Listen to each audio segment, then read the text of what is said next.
और छात्रों के प्रोटेस्ट से जुड़ी हुई इस वक्त एक ब्रेकिंग न्यूज आपको बताते हैं। दिल्ली सरकार ने एलजी को एक लेटर भेजा है। एफआईआर वापस लेने के लिए ये लेटर लिखा गया है। इस लेटर में सिर्फ छात्रों को प्रोटेक्शन की बात कही गई है। आपराधिक छवि वालों को राहत नहीं मिलेगी, ये भी साफ है। आपराधिक छवि वालों के केस वापस नहीं होंगे, क्योंकि लगातार देखिए इस आंदोलन के बाद से प्रोटेस्ट जरूर खत्म हुआ, लेकिन मांग ये की जा रही थी कि एफआईआर को वापस लिया जाए और इसी को लेकर अब ये लेटर लिखा गया है। और संसद में वंदे मातरम के अपमान से जुड़ा हुआ बिल पारित होने के साथ ही अब यह तय हो गया है कि जिसने भी इसका अपमान किया उसे 3 साल के लिए तो यहां पर जेल में जाना ही होगा। ऐसा इसीलिए क्योंकि राज्यसभा के बाद अब लोकसभा में भी ये जो बिल है वो पास हो गया, जिसके साथ ही अब कई मौलाना और मुस्लिम संगठन इसके विरोध में उतर आए हैं, क्योंकि बिल में वंदे मातरम नहीं गाने भर से नहीं बल्कि गाने में रुकावट बनने और अपमान पर भी जेल का प्रावधान है। प्रस्ताव करता हूं कि विधेयक पारित किया जाए। Motion moved that the bill be passed. The question is that the bill be passed. Those in favor will please say aye. जिसके बाद मुस्लिम संगठनों और मौलानाओं का कट्टरपंथी चेहरा फिर सामने आने लगा है। वो बिल ला रहे हैं, वो अच्छी तरह जानते हैं कि ये उनकी आस्था के, मुसलमानों की आस्था के खिलाफ है और मुसलमान इसको एक्सेप्ट नहीं करता। इसीलिए वो ये बिल ला रहे हैं ताकि इसका विरोध हो। मुसलमान जेल में जाने को भी तैयार नहीं, जो करना है वो कर ले सरकार, लेकिन मुसलमान भारत माता की वंदना नहीं करेगा। उसने वंदना वर्ड यूज कर दिया तो मुसलमान सिर्फ और सिर्फ अल्लाह के सामने, बाकी किसी के आगे झुकता नहीं है। अब इसको जो करना है करेगा। जिस पर हिंदू संत समाज ने भी उन्हें नसीहत दे दी है। यदि आपको पाकिस्तान बांग्लादेश अच्छा लगता है तो वहाँ चले जाओ। हिंदुस्तान में रहना है तो वंदे मातरम बोलना पड़ेगा, भारत माता की जय बोलनी पड़ेगी। और ऐसे मौलाना मौलवी कुछ भी सीखते रहे, कहते रहे, अगर भारत में रहना है तो वंदे मातरम कहना है।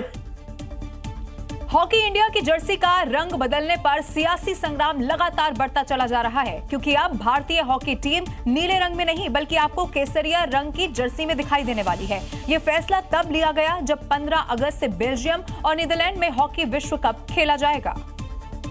लेकिन इस पर विवाद तब बढ़ गया जब भारत के पूर्व कप्तान वीरेन रासकिन्हा ने तीखी प्रतिक्रिया दे दी। उन्होंने हॉकी इंडिया को रीट्वीट करके लिखा, भारतीय टीम की पहचान हमेशा नीले रंग की जर्सी रही है और इसे बदलने का कोई तर्क समझ नहीं आता। अब इस पर सियासी हंगामा शुरू हो चुका है, जिस पर प्रियंका गांधी ने तंज कस दिया है।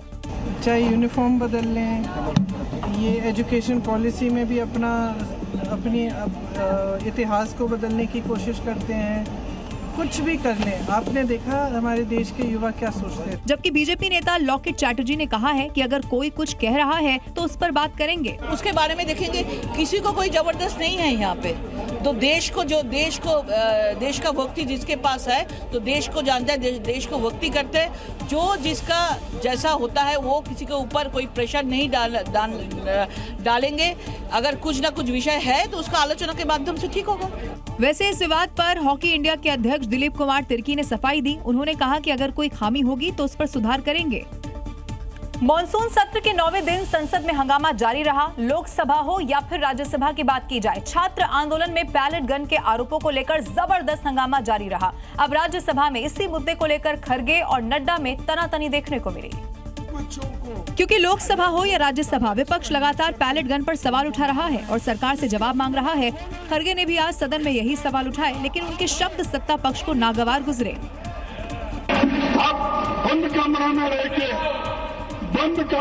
रह के आप सुन रहे होंगे मेरी बात, लेकिन आप बंद कमरे में रह के बहुत दिन छुप नहीं सकते। एक दिन हम बाहर खींच कर आएंगे।